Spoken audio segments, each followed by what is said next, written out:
समस्त श्री चरणबिंदे नतजान प्रणाम। आज पवित्र सत्संग उपस्थित बरण्य पूज्य ऋतिक वृंद भाई बाबा मैंने एवं छोट छोट पिला माने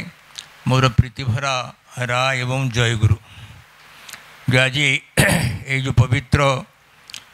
सत्संग अनुष्ठित होती श्री ठाकुर 137तम जन्मोत्सव एवं भाद्र पवित्र भाद्र परिक्रमा सत्संग एवं ये जो आम सत्संग करुचे केवल भारत वर्ष नुह बहिर्भारत होची पूज्यपाद श्री श्री दादा पवित्र आशीर्वाद तांको दयारे तांको करुणारे तांको आशीर्वाद संभवपर होती एवं जो मातृ सम्मेलन जहाँकि आपणकर गोटे मास चलला श्रावण मास श्री श्री बड़मांकर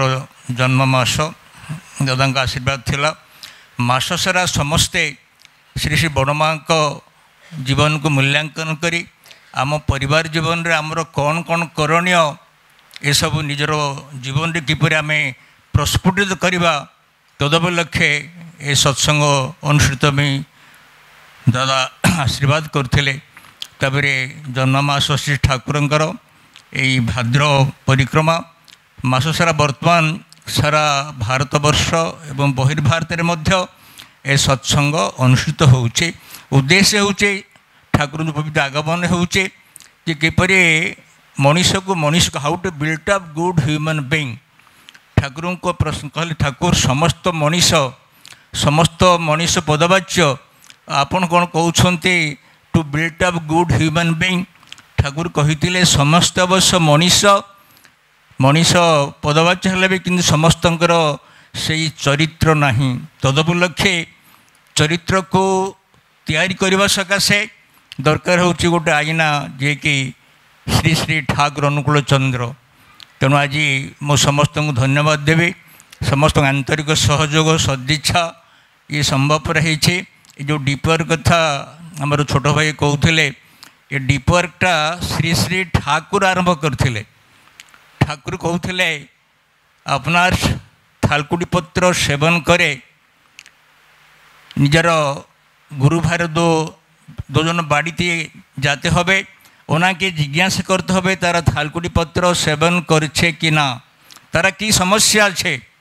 तारा समस्या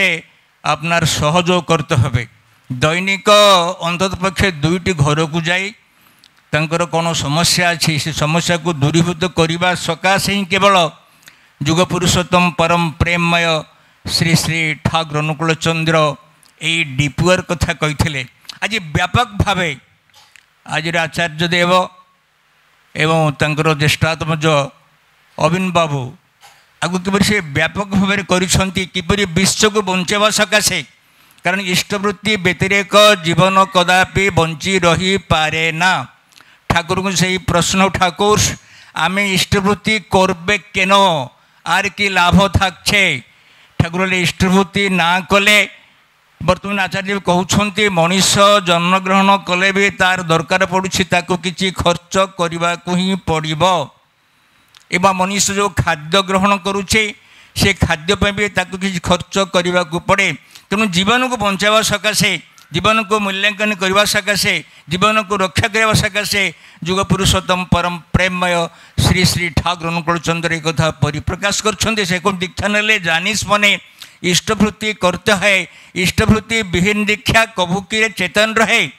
दीक्षा ग्रहण कला माने आमको समस्त इष्टवृत्ति निजर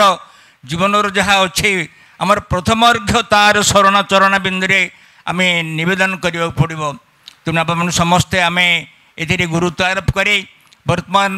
ठाकुर कहते ये कर्म उपरे विशेषकर माँ मैंने विशेष ए कर्म लिप्त हो पारे कारण से गोटे परिवार रोषेशाला पर जापरें तार घर को जापरें तार बेडरूम प्रवेश करें यदि से आगवर हे समस्त कर्म को सारी अंतत पक्षे गोटे घंटा कि 2 घंटा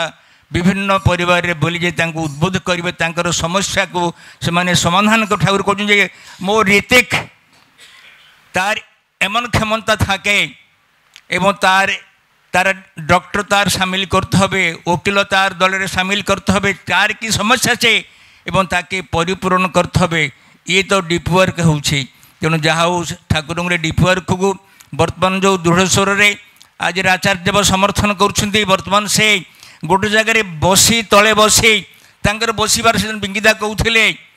जे आचार्य देवकर अत कष्ट होच्छे एकटा जाए बसते पारबो ना किंतु कष्ट करे कत कथा बोलছে সবাইকে সবাইর समस्या ग्रहण करे ताई समाधान करছে एक आश्चर्य विषय वस्तु तेणु समय दीर्घ करूनी समय अतिक्रांत हो जाइए मु समस्त पुणी थे